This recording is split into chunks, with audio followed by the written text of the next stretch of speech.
ವಿಜಯ ನ್ಯೂಸ್ಗೆ ಸ್ವಾಗತ. ಹಿರೇಕಡ್ಗೇನಹಳ್ಳಿ ಇಂದು ಮಕ್ಕಳ ಸಂತೆ ಮೇಳವನ್ನು ಕಾರ್ಯಕ್ರಮಗಳನ್ನು ಹಮ್ಮಿಕೊಂಡಿರುವುದರಿಂದ ವ್ಯಾಪಾರ ವಹಿವಾಟು ವ್ಯಾವಹಾರಿಕ ಜ್ಞಾನ ವೃದ್ಧಿಯಾಗಲಿದೆ ಎಂದು ಹಿರೇಕಡ್ಗೇನಹಳ್ಳಿ ಸರ್ಕಾರಿ ಪ್ರೌಢಶಾಲಾ ಅಭಿವೃದ್ಧಿ ಸಮಿತಿ ಅಧ್ಯಕ್ಷ ಚನ್ನಕೇಶವಪುರ ವೆಂಕಟೇಶಪ್ಪ ಅಭಿಪ್ರಾಯಪಟ್ಟರು.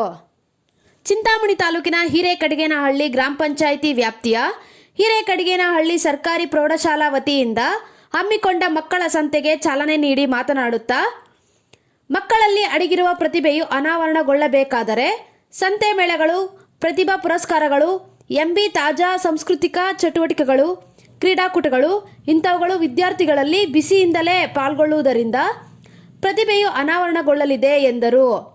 ಮಕ್ಕಳ ಸಂತೆಯಲ್ಲಿ ವಿದ್ಯಾರ್ಥಿಗಳು ವ್ಯಾಪಾರ ಜೋರಾಗಿತ್ತು. ಪೋಷಕರು, ಶಿಕ್ಷಕರು ಸಂತೆಯಲ್ಲಿ ಪದಾರ್ಥಗಳು, ತರಕಾರಿಗಳು ಸೇರಿದಂತೆ ಮಕ್ಕಳಲ್ಲಿ ವ್ಯಾಪಾರದ ಜ್ಞಾನ ಯಾವ ರೀತಿ ಇದೆ ಎಂದು ಪೋಷಕರು ಖುದ್ದು ವ್ಯಾಪಾರ ಮಾಡುವ ಮೂಲಕ ಹರ್ಷ ವ್ಯಕ್ತಪಡಿಸಿದರು. ಈ ಸಂದರ್ಭದಲ್ಲಿ ಮುಖ್ಯ ಶಿಕ್ಷಕ ನಾಗೇಶ್, ಹಾಲ್ ಡೈರಿ ಕಾರ್ಯದರ್ಶಿ ಲಕ್ಷ್ಮೀನಾರಾಯಣ, ಮುಖಂಡರಾದ ಶ್ರೀನಿವಾಸ ರೆಡ್ಡಿ ಸೇರಿದಂತೆ ಶಾಲೆಯ ಮುಖ್ಯ ಶಿಕ್ಷಕರು, ಶಿಕ್ಷಕಿಯರು, ಗ್ರಾಮ ಪಂಚಾಯಿತಿ ಕಾರ್ಯದರ್ಶಿ, ಸಿಬ್ಬಂದಿ ವರ್ಗ, ಪೋಷಕರು ಹೆಚ್ಚಿನ ಸಂಖ್ಯೆಯಲ್ಲಿ ಉಪಸ್ಥಿತರಿದ್ದರು. ವಿಜಯ ನ್ಯೂಸ್ ಚಿಂತಾಮಣಿ.